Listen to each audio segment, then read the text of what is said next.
You're listening to The Bon Ray Show. It's 8 in the evening. Tune in every night at 8 to listen to The Bon Ray Show on Irish News Radio or ITV.ie. And you can contact anything that you've heard or if anything you'd like to discuss at news@irishnews.net. And Irish News Radio. Today we've got an interesting man called Dermot Murphy, is it? It is. He wrote an article this morning and I found it quite fascinating. It was about articles removed from the Irish Constitution. So I've got in contact with him to find out exactly what he was talking about and how it affects the Irish people and how it will affect us. So welcome on the show, Dermot. So can you go through with what you were explaining about the articles that were taken out? Well, they weren't taken out as such. When the 1937 government started here in the Dail, they had the Shaorstáit Constitution, which was the old constitution, which was made up from Michael Collins and all the rest of our forefathers. They put that constitution together. So the government at the time, Fianna Fail, as you know, they looked through all these constitutions, all the articles, and they found articles 47 and 48 sort of upsetting to them because these articles gave the people the power, us, the people of Ireland, the power just by signatures alone to overturn any laws or anything that they didn't like. They were given 3 months to get signatures together. I'll give you an example. If they had brought out water charges and the people said, no, we don't like this, the government would tell us to get our signatures together. And then we'd have 3 months to get 70,000 signatures together. And then that would be the end of the water charges. And when were these articles taken out, or when did they disappear, or when in did 1937? In 1937, what they done was they put them aside. They said, we're going to put these 2 articles aside. Now, you have to bear in mind there was a bishop involved in this. Now, people can research this for themselves. It's all there in the history. You know, it's Bishop McQuaid, he was called. And he was involved with these articles because these articles didn't only cover the government. These articles, we would have been able to hold the church to account as well, you know, with these articles. They were very powerful. Our forefathers were very clever men. And when they put these articles in, 47 and 48, they put a footnote at the end saying, we're putting these articles in to protect the people from any future corrupt governments that might come their way. And that's why they took these out. That's what has Ireland in the mess that is in today. We have no say whatsoever what goes on. And then after the articles were taken out, the only recourse we had against the government was a class action lawsuit in the High Court. And then when they seen that class action was there, they took that away as well. So now if you want to take a government minister to court, you have to go by yourself and they'll come with the whole weight of the legal profession against you, you know. And you'll get nowhere. So we just have to do what we're told, basically. It's like a dictatorship. But it seems like in the since the EU, since they've been in the EU, which is 10 years now, since we joined up, things have drastically seem to be going from total dictatorship. Like they're going to sign with this UN agreement where they're going to flood Ireland with non-Irish, so we will become a minority in a very short time in our own country. And they're pushing, so, you know, the minorities at the moment ahead. So you will have to in the future hire, like, you know, have a certain amount of black people, have a certain amount of Muslims, have a certain amount of LGBT community. And the actual Irish people are being pushed away as family values. Everything seems to be pushed apart.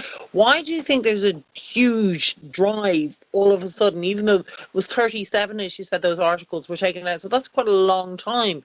But like it seems just in the last 10 years, it seems to be really, the government seems to be out to destroy us as a people. It's not just Ireland, it's happening all over the world. It's happening in England, in America, it's happening in Germany, especially Germany, all over the place, you know. Now, I'm not racist, but if you say anything at all got to do with this migration thing, you're immediately labelled a racist, immediately, you know. Now, this migration thing is not done to help these people. It's a money spinning exercise. You have a TD that has the Globe House down in Sligo. He owns that bed and breakfast place. And he gets €304 per week per refugee. and he gives them Wow. €19 to live on. He's making an absolute fortune. And if you look at all their direct provision centres around Ireland, you'll find there's a TD involved somewhere along the line with the ownership of that hotel, you know. And they're making an absolute fortune. If you ask these TDs to take these people in on humanitarian grounds, they'll soon tell you to piss off. It's a money-making, billions. Yeah, it's quite. I did find because they were taking the Irish at one stage, the army, when the Irish still had their own army before we joined this PESCO thing.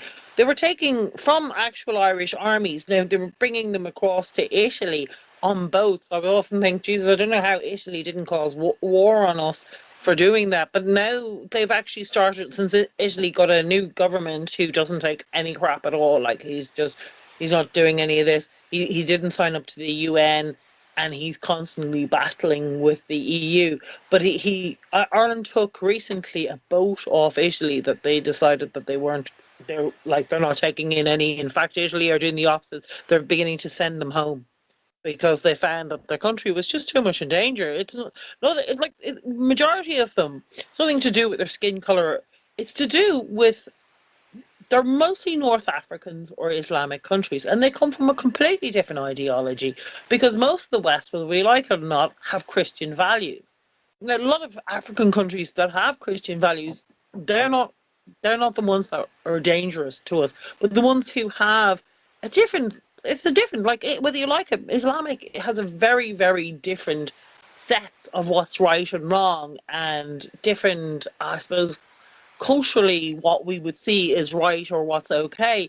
And for them, women walking around in mini skirts and stuff, for them, it not annoys them as such, but it's not even, people think it's a sexual thing that they have to jump on them and that's why they get raped. It's not even that. It's for them, it's a very wrong. They see that as just a wrong social thing. So that they're right of making it right, what they feel is raping the girl or beating her up. Now, obviously, to us, that's shocking and horrific, and totally wrong.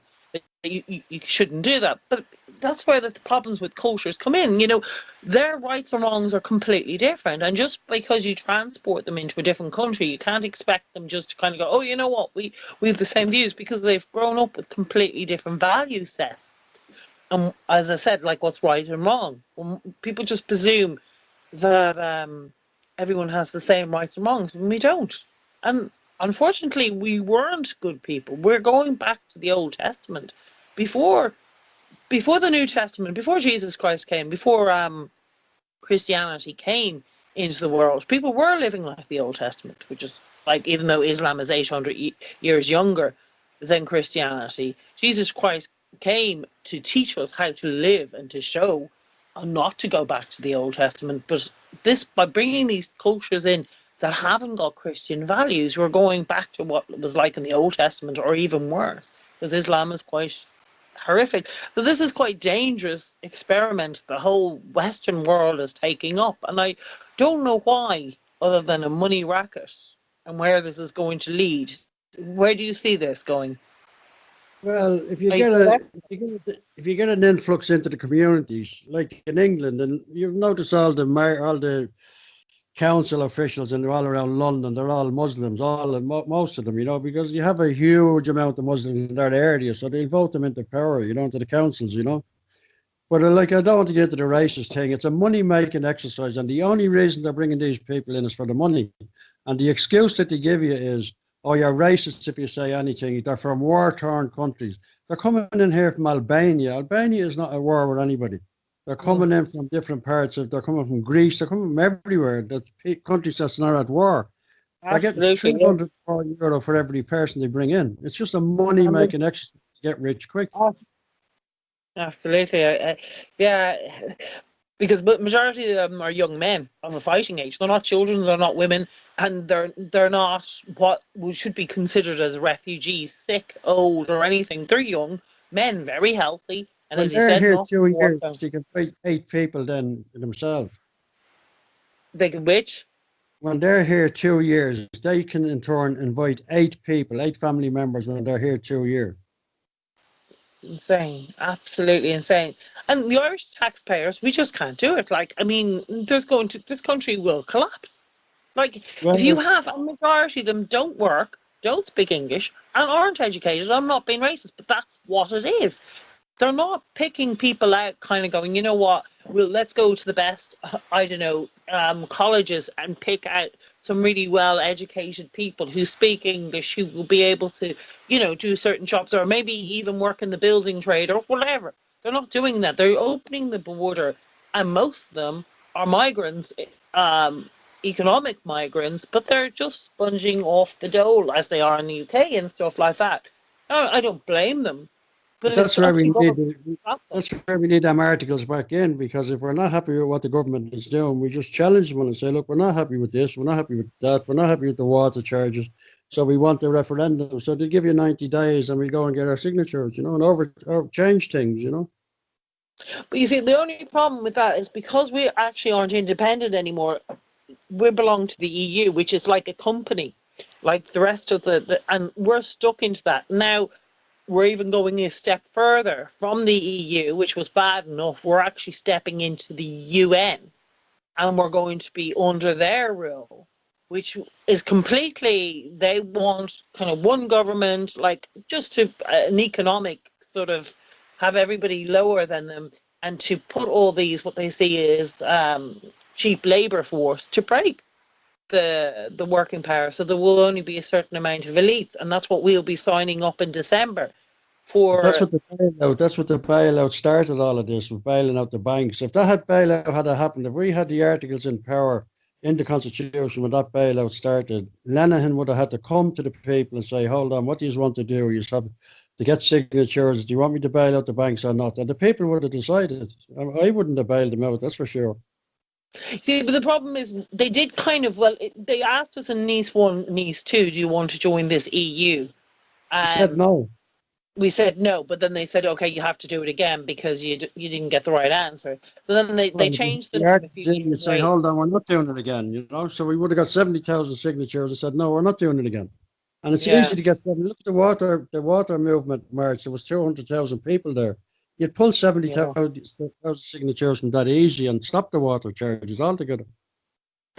See, if we'd done it back then, I don't know whether it's too late now. I mean, as you said earlier on to me, you were saying like we should just all camp outside the Dáil. Was it you who were Do saying what, that? yeah, you go do what Iceland done. You get 200, 300 people. You go outside it all. And the next week, more people add to the crowd. And the next week, just do what Iceland did. It took Iceland nearly 3 months to do it. Eventually, they had Wow. 5 or 10,000 people. And the guy that done it Just heard, camping outside. just 10,000. Sorry, speakers. And what, they just camped outside their government building? One guy started on his own, Hard Torreson he's called. He came over here to visit us. He was talking to us up in Dublin. And he went outside with pots and pans. And a couple of days later, a couple of people joined him. He told them what he wanted. He wanted the government out, that they were corrupt, and he wanted the bankers locked up in jail. And then more people got to hear about it through social media. And within a couple of weeks, there was 300 people there, and then there was 400.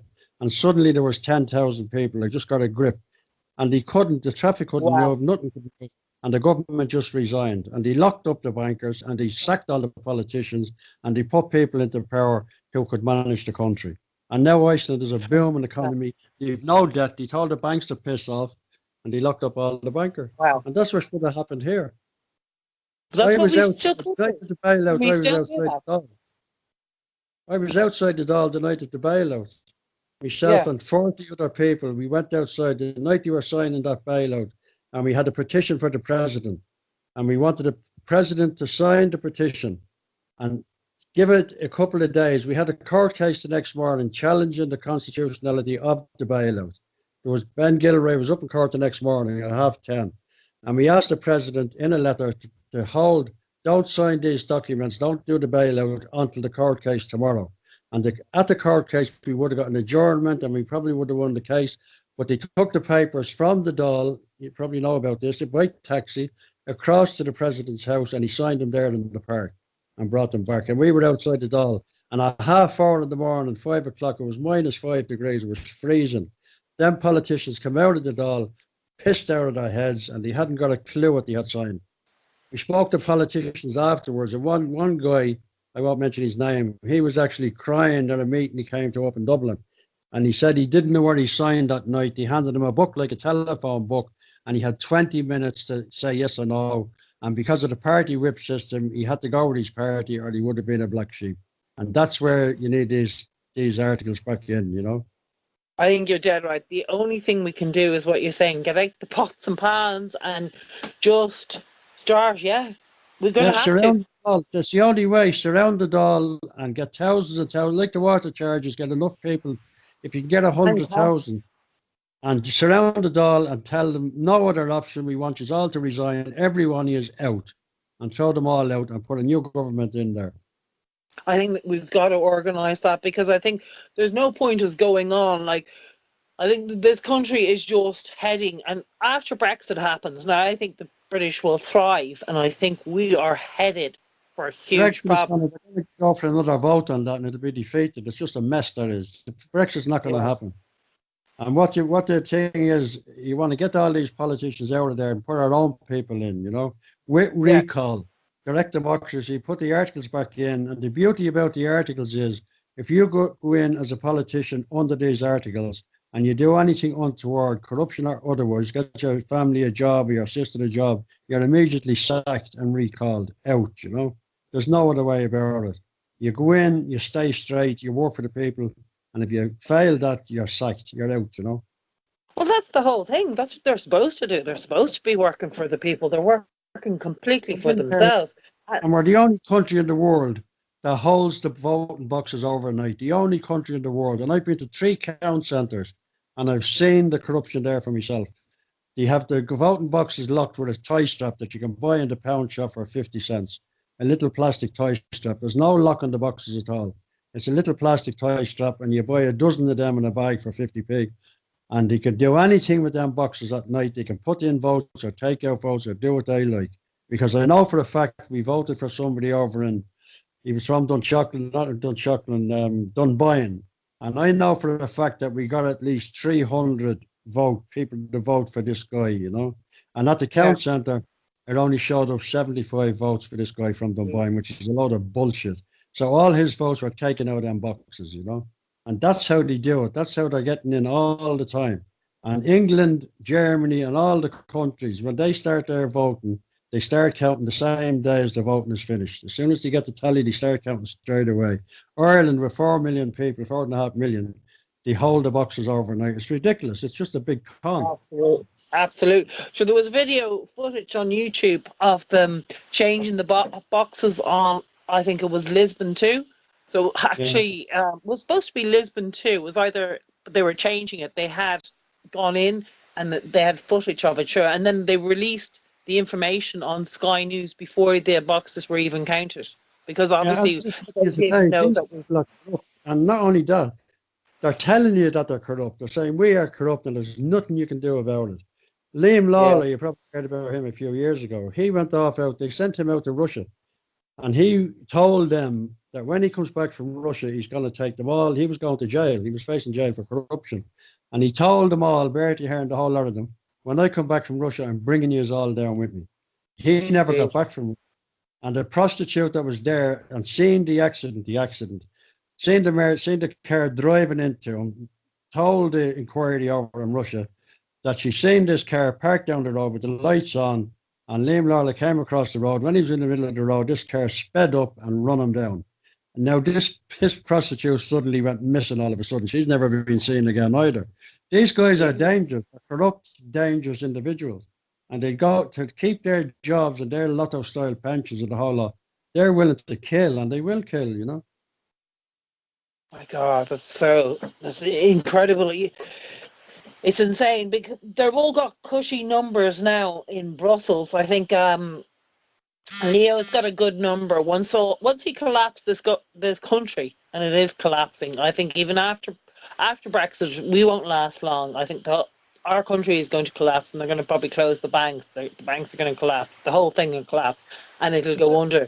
But they all have cushy jobs. Sorry?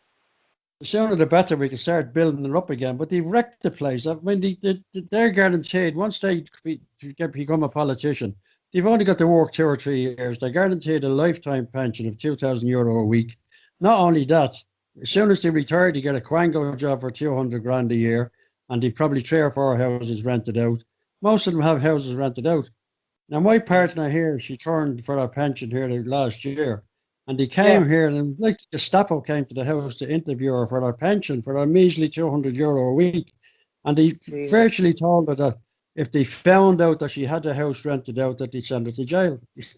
And I says, hang on a minute. I says, what about Brian Cowan and all these politicians that have 10 houses rented out and they still collect their €3,000 a week and all this? I says, did you say that to them? And he said, oh, we're not here to discuss that. We're here to discuss this lady's pension, you know. These guys, as soon as they retire, it's like winning the lottery. You walk into a €200,000 a week, a year quango job that they're not even in. Their name is just on the books, and they have their pension, and then they go on some board here. They're making an absolute fortune, all paid for by us, you know. It's crazy. It just, the more you look into all this, the more it just gets deeper with corruption. It's like I've often said, we'd be better off going to Mountjoy, hiring loads of people to run the country from Mountjoy, and there'd be less corruption because the amount of gangsters, criminals who are running this country and running it into the ground for the EU and the UN.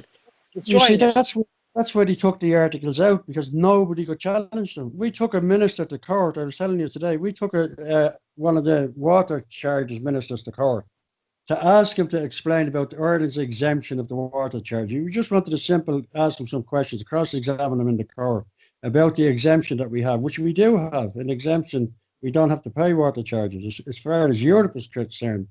And when we got to the court, the judge says, oh, yeah, hang on, I have to adjourn for 20 minutes. And she went outside the court, came back in, and she said, I'm sorry, but you can't take a government minister to court. And that was the end of the case, done and dusted. Out, you know, you're just, who are you? How dare you bring a government minister to court? Bloody crazy. I think you're right, though. The more I think of it, the only way is to get the pots and pans and seriously get as many people out as we can.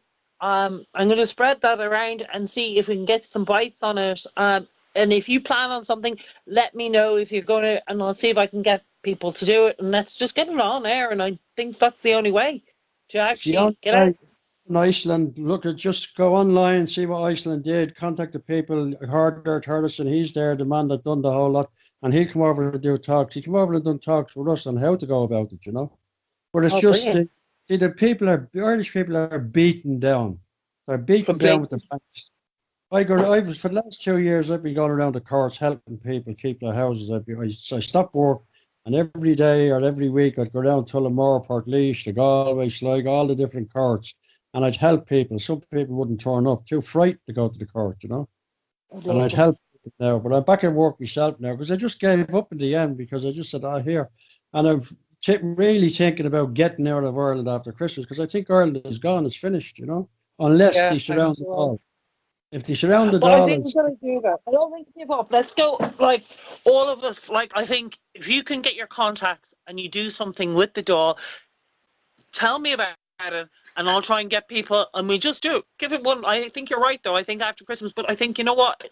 We might as well go down fighting rather than, if it goes, and I do think it'll go after Christmas, and I do think you're right, partly because of this UN agreement that they're signing into. It's better to be a lion for one day. I think there's no way. So it's better to be a lion for one day than be a sheep all your life, you know? Exactly, as they said before, better to die fighting than to live as a slave, or die free than to live as a slave. And I really do believe that we just might as well, like, this is our last chance. And I do think I think we're at the end, and I think you're completely right, but we might as well just give it a go. Because this is it, and I do think you're right. I'll go look up the man you told me about. Actually, text me his name, and I will look him up, and I'll try and contact him and see if we can get him, or even if you could, and you let me know. I'll get you his name, and I'll send you a couple of links. Fantastic. And I'll try and if you can get your old group that you did it before, get them together, and I'll try and get a group together, and we'll try and let's just try and do it. Let's do it over Christmas. It'll be bloody freezing, but, you know, we can just give it a go. It's better that than giving up. without even fighting it. In the morning for to pay these people's pensions, they'll be lost without me. Yeah, it's a mess. Like, and even the fact that bloody Michael D. Higgins got bloody back in, I was sick over that. After him voting in the eviction bill, and he got back in, I'm like, that cannot be right. They're bloody liars. They rigged that. There's no way people would vote. He voted in the water charges Christmas Day. Then the eviction bill is he loves Christmas time. This time it'll be the UN. He's a bastard. I think he's actually an antichrist because he hates Christmas so much. He does something nasty to the Irish at Christmas. The water, the eviction, and then this year the UN of flooding us. So I do think, we just gotta. Can't believe the Irish would vote him back in again. I really can't. Not after. Was he voted? Was he voted back in, or was he put in? I think he was put in. Same as Leo. I think they're all planted, to be honest with you. I actually think at this stage, none of the government, not Fianna Fáil, not Fine Gael, Sinn Féin, any of them are real, or any of them acting as real. I think they're all being put into place and they're all paid. But even the independents and all the Sinn Féin, the whole, you ask them to put these articles in and they'll tell you no, because they don't want to be held to account. None of them. That's the independents as well. Oh, no, you don't want them articles in because they'd be looking for referendums for people have to colour shoes or this, that, and the other. They make all sorts of excuses. And the reason they don't want them in is because they can be held to account. They should be. They should be held to account. Yeah, absolutely. We wouldn't be in this mess, as you said. But we just have to take to the streets. There is nothing, because I honestly don't believe our votes are real. I think at this stage they're all rigged. I think they've been rigged probably from Lisbon, maybe before, but Lisbon, they got caught. They're getting better at it. So I think there's no point of us even voting. I don't think any of it, they've already decided, and they're almost laughing at us that we're so stupid that we actually think that they're actually giving us a vote or even a voice. And I think at this stage, they're just laughing at us. So I think the only thing is left is to take to the Dáil and just do exactly what you said as Iceland. I'm going to study that, and then I think that's the way to go. But you see if you can get in contact with people who did it before, and we just try and get it out on the radio and on media and say this is happening. Try and get as many people, as you said, just build it and build it. Yeah, just keep building it. Okay, look, it's been lovely talking to you. Thank you very much for coming on the show, on the Bonnery show, and we'll keep in touch. And let me know when I'll let you know what's happening, and we'll try and build this up. Thank you very much, Dermot. You're welcome. Thank you. Talk to you again. Thank you very much. Bye-bye.